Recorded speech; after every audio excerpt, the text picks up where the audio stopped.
গঙ্গা যমুনা সরস্বতী ত্রিবিধ ধারার মিলন। এটা তো আর বাংলাদেশে নয়, এটা ভারত না। সুরধনী গঙ্গা ভারতবর্ষে এলাহাবাদের পাশে সুরধনী গঙ্গা, ত্রিবিধ ধারার মিলন। স্নানে যায় ব্রহ্মপুত্র, লাঙ্গল বন্ধ ইত্যাদি, কিন্তু সুরধনী বাংলাদেশে। তাই বলে আচ্ছা আমরা তো দরিদ্র, তাই না মা? বাংলাদেশটাই দরিদ্র, আমরা আবার কোটিপতি হলাম। দরিদ্র দেশের মানুষ দরিদ্রই হয়। তাহলে এত তো টাকা পয়সা নাই যে ভারতে যাব, সুরধনীতে স্নান করব, ওখানে ভগবান পাবো, এটা সম্ভব? তাই বলে কি আমাদের ভাগ্যে কোনোদিন ভগবান জুটবে না? বাংলাদেশে যারা আছে ওরা ভগবান পাবেন না? কেন পাবে না? ভগবান বলেছি। দেখেন তিনি কি বললেন, ভগবানকে পাওয়ার জন্য নারদীয় পুরাণে বললেন নারদকে, নারদ আমি গোলকে থাকি না, বৈকুণ্ঠে থাকি না। নাহনি তৃষ্ণানি বৈকুণ্ঠে যোগী হৃদয় নাচমদ ভক্ত ছাত্র গায়ত্রী তত্র তৃষ্ণতি নারদ। আমি গোলকে নই, বৈকুণ্ঠে নই। ভগবান গোলকে থাকে না, বৈকুণ্ঠে থাকে না, যোগী হৃদয়ে থাকে না। অর্থাৎ গয়া, কাশী, মথুরা, হরিদ্বার, বৃন্দাবন, তিনি কোন জায়গায়? তাহলে আমি কোন জায়গায় থাকি? মদ পরায়ণ হয়ে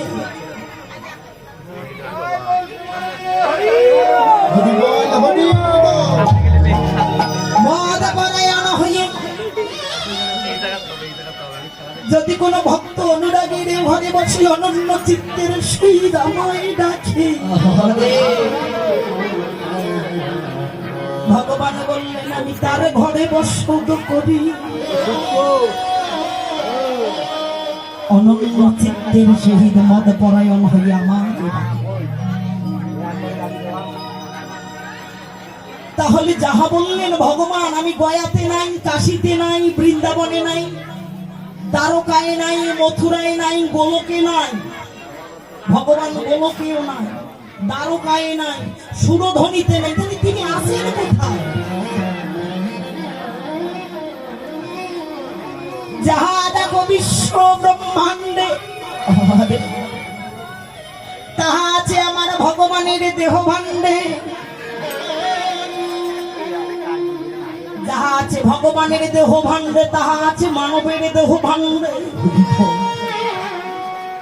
যা যা দেখতেছেন বিশ্ব ব্রহ্মাণ্ডে, স্থাবর অস্থাবর, নদ নদী, পাহাড় পর্বত, দানব মানব, অসুর দেবতা সব আমার ক্ষুদ্র ভাণ্ডেই বিরাজিত।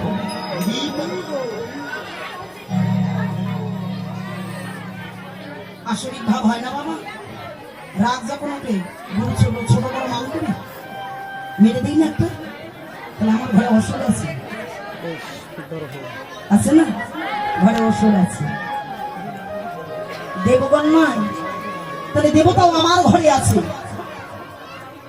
নদ নদী, পাহাড় পর্বত সবই আছে। জানবো কি করে? যদি কোনদিন চৈতন্য গুরুর দর্শন পাই, গুরু যদি কৃপা করে তবে জীবী জানতে পারে।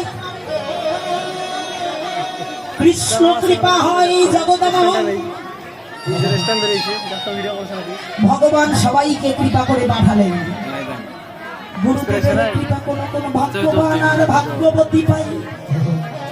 যে যে ভাগ্যবান ভাগ্যবতী গুরুর কৃপা পায়, তারা ঘরে বসে আমার ভগবানের চরণ।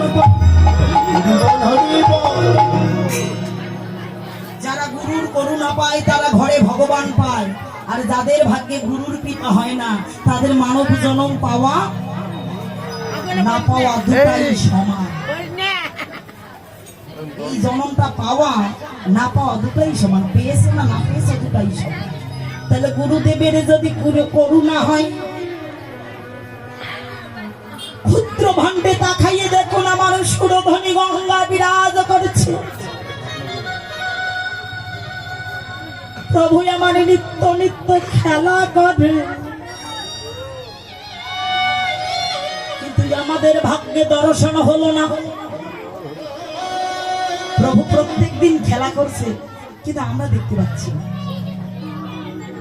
কারণ চৈতন্য গুরুর সঙ্গ করে, যিনি সর্বাক্ষণ চৈতন্য। তাহলে গুরুদেবে যেদিন, আচ্ছা বলো, শাস্ত্র বলে গুরু করো শত শত, মন্ত্র করো শত, তাই না? গুরু হাজার হতে পারে, কিন্তু মন্ত্রটা সার করতে হবে। তাহলে সার বস্তুটাকে জানতে হবে। তাহলে গুরুদেবে যেদিন কানে কানে একটা মানুষের নাম দেয়, দেয় না বাবা? যে নাম স্বামী তার স্ত্রীকে বলে না, বলে স্ত্রী স্বামীকে বলবে, বলে বাবা? বাবা ছেলেকে বলে না, ছেলে বাবাকে বলে না, কিন্তু যাহা কিছু রোজগার করছেন সবটা ভাগ হয়ে যাচ্ছে। তো ভাগ করেন না কি মা? সবকিছু ভাগাভাগি করে দেন। কিন্তু গুরুদেব কি এমন একটা বস্তু দিল যেটা জগৎকে কাউকে বলা যাবে না, শুধু গুরু জানবে আর আমি জানবো। কানে কানে এমন একটা মানুষের নাম দিলেন, যে মানুষটার কথা যদি একেবারে অনন্য চিত্তে ভাবে, শুধু নয়নের জলে সারা জগতে কিচ্ছু আসে না। ভাবো বলছে, কানে কানে নাম দিল, যে নাম এক মনে এক চিত্তে জপ করো। কোথায়? সুরধ্বনির কিনারে। তাহলে সুরধ্বনিটা তো আমার ঘরে নাই, তাহলে কোথায় জপবো? শাস্ত্র বলছে আছে গঙ্গা, যমুনা, সরস্বতী, তিনটি নদী যেমন প্রদান হয়। অনেক নদী আছে, তার মধ্যে তিনটা প্রধান। তাকাইয়ে দেখো, তোমার দেহ ঘরে ৭২,০০০ নারী আছে। কয়টা নারী? ৭২,০০০।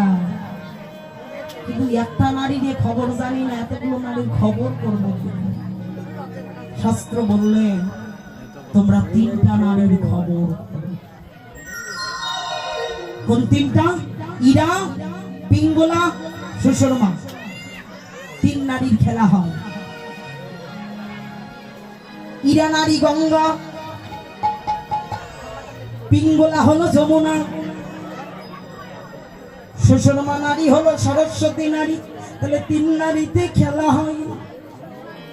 সেখানে আমার প্রভুর চরণ দর্শন হয়। ত্রিবিধ ধারায় স্নান কোন মানবিমান থাকিবে না ভাই। তাহলে ত্রিবিধ ধারায় ডুব দাও। কোথায়? মহাজন বললেন, গুরুদেব যখন নাম দেয় কি চোখ দুটা বন্ধ করতে বলে না, দুই ভুরুর মাঝখানে, এটাই হলো সুরধ্বনির। দুই ভুরুর মাঝখানে এটা হলো সুরধ্বনির তীর। তাহলে মহাজন বললেন এটাকে বলে দ্বিদল পদ্ম। তাহলে দ্বিদল পদ্মে মনটাকে স্থির করো। আমরা যখন জপ করি মনটাকে কি এই জায়গায় নিয়ে যেতে পারি বাবা? ওই চোখ বুঝে বুঝে কি যে টিপ টিপ করছি, কিন্তু পাশের বাড়িতে কে কি বলছে সব শুনতেছি।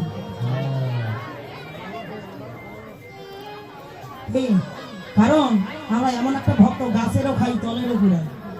গাছেরটাও লক্ষ্য করি, মাটিরটাও লক্ষ্য করি, নামও জপ করি, আবার এই দিকটাও দেখি। মহাজন বললেন মনটাকে ওই জায়গায় নিয়ে যাও, দ্বিদল পদ্মের মাঝখানে। যদি দ্বিদল পদ্মের মাঝখানে গিয়ে তুমি ডুব দিতে পারো, দেখো ছোট ছোট জিনিসগুলোর মধ্যে কত গভীর লুকিয়ে। দ্বিদল পদ্মের মাঝখানে যদি মনটাকে স্থির করে তুমি সেখানে ডুব দিতে পারো,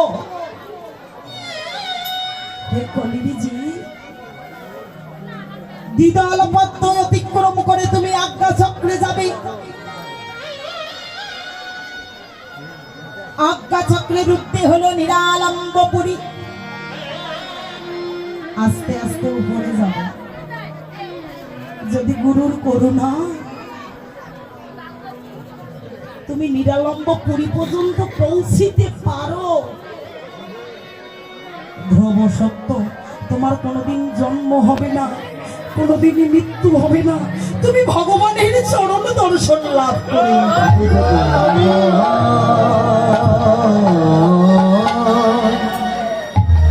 সেই প্রভুই আমার সুরধ্বনি গঙ্গার তীরে খেলা করছে, সুরে সুরে ধ্বনি করছে, সুরের ধ্বনি মুখস্থ বিদ্যা সবাই বলি 21,600 তোমার যাওয়া আশা করে। ওই যে পাশে বলেছে